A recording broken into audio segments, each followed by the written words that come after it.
In the name of the Father, the Son, and the Holy Spirit. Please be seated.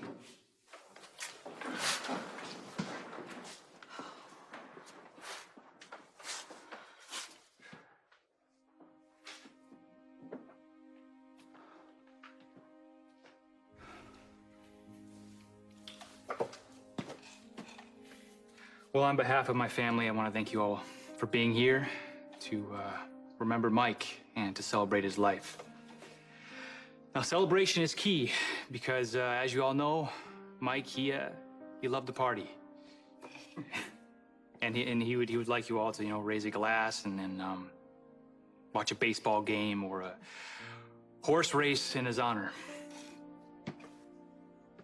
It's okay to cry. Mike would be fine with that. As long as we laughed more. That was Mike's way.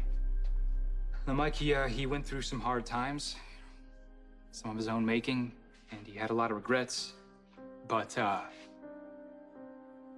yeah, my grandfather, he never shied away from life. He never played it safe. You know, he took chances. He gave generously. And he failed at times.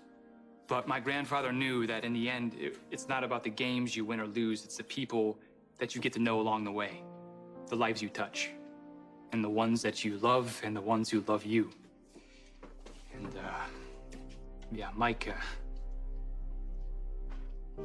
he loved all you. Very much.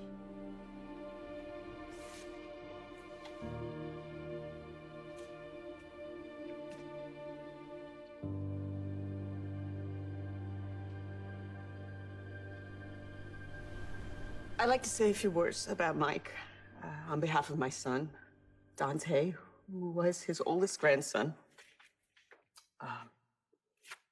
Dante only got to know Mike after he had already been diagnosed with Alzheimer's, but they managed to form a very special bond between the two of them. I feel like I knew Mike all my life. Such a generous man. Really easygoing, a glass half full kind of guy. You know, but he had a fierce temper, too, if you pushed him too far. Just like my son. I remember one time, he got in a little scrape with the law. Had to spend the night in lockup. Dante spent the whole evening in there with his grandfather. And, you know, I just figured he was being a nice guy, you know, being kind, looking after his grandpa. But no, Dante told me it was a privilege to him to spend that night with his grandfather, just to be able to talk and spend that time together. Because that was the thing about Mike. No time that you ever spent with him was wasted. And our lives are all so much richer for having known him.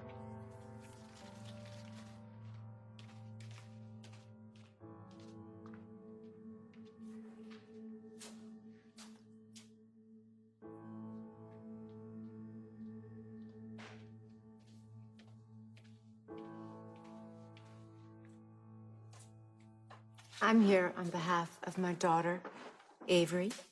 She was Mike's second youngest grandchild. And boy, Avery adored her grandfather. And it really was a mutual admiration society. While Mike was able, he played tea party with Avery. He pushed her on the swings. He helped her blow bubbles.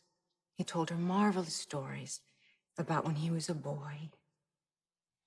And he talked to her about horses, and she really liked that.